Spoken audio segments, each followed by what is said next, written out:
Kaylee was leaving. He was looking for every excuse for him to pick the phone. To read those texts. Like, I don't leave tonight with the dog if you don't pick up. That's Oh, so yeah. And they even when they broke up, they still.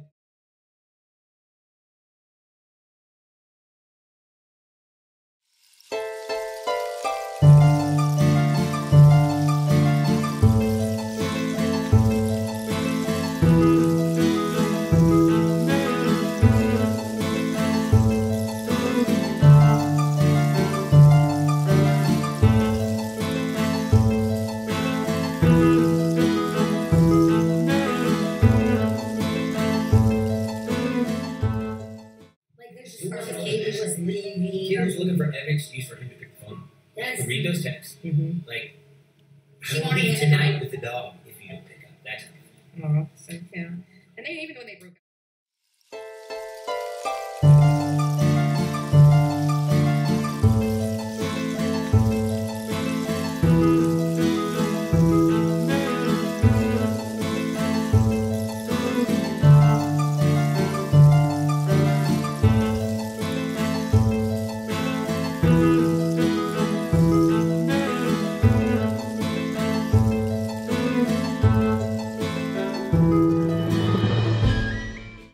Frustrated, Kaylee went over to see Jack because he wasn't responding to her calls. She left Murphy behind in her bedroom and went out via the slider, leaving it unlocked. In the meantime, Maddie went to sleep. This is just a theory, but what if, on Kaylee's return, she walked in on the attacks or just after them? She went upstairs to Maddie, who was already murdered, and then got attacked herself and thrown on the bed. It is reported Kaylee had more severe and defensive injuries, so this would make sense that Kaylee was attacked when awake and Maddie was attacked while sleeping. If the perpetrator re-entered Maddie's room once Kaylee had gone inside, it's very possible that Kaylee might have backed up the bed and away from the attacker, rather than try to escape down the bed as initially thought. I would be very interested to know what Kaylee was wearing when she was found. Was it the clothes she'd been out in that night, or was she in her nightwear? If she was in her nightwear, then I don't think she went to Jack's house. I do find it very odd though that Kaylee just suddenly gave up trying to contact Jack. Either something sinister happened from this point onwards, or, in my opinion, she left to go to his house. This could explain why Murphy was found in her bedroom. Okay, are you ready for the boom? Let's look at this letter from Steve Gonsalves that was shown on Harsh Reality's channel yesterday. I have put the link to the video in the description below. It says that after Kaylee's last call to Jack at 2:56 a.m., her phone appeared to go offline. Steve made a mistake here. Kaylee's last call was reportedly at 2:52 a.m. We have also heard from Christy that when she tried to reach the girls on the 13th of November, Kaylee's went to voicemail but Maddie's rang out. This could mean that her phone battery died, but why wouldn't she plug it in to recharge? There is another possibility. Maybe she was having problems with her phone provider.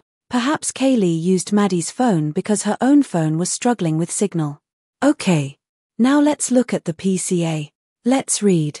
On November 13th, at approximately 2:42 a.m., the 8458 phone was utilizing cellular resources that provide coverage to 1630, Northeast Valley Road, Pullman, hereafter the Koberger residence. At approximately 2:47 a.m., the 8458 phone utilized cellular resources that provide coverage southeast of the Koberger residence and traveling south through Pullman. At approximately 2:47 a.m., the 8458 phone stops reporting to the network, which is consistent with either the phone being in an area without cellular coverage, the connection to the network is disabled, or that the phone is turned off. I need to repeat that. At approximately 2:47 a.m., the 8458 phone stops reporting to the network. This happens as Koberger moves away from Pullman towards the Moscow area. Kaylee's phone appears to go offline at 2:52 a.m. What are the chances that Koberger's phone stops reporting to the network after 2:47 a.m. as he moves away from Pullman, and Kaylee's phone appears to go offline at 2:52 a.m.? Within the space of 5 minutes, both phones stop reporting to the network. Let's think about this. Does this mean there were network issues that night? We have heard there was an outage, however, I am not sure if this has been verified. Either way, if Kaylee's phone went offline, It's just as likely Koberger could have had similar issues if his phone stopped reporting at approximately the same time.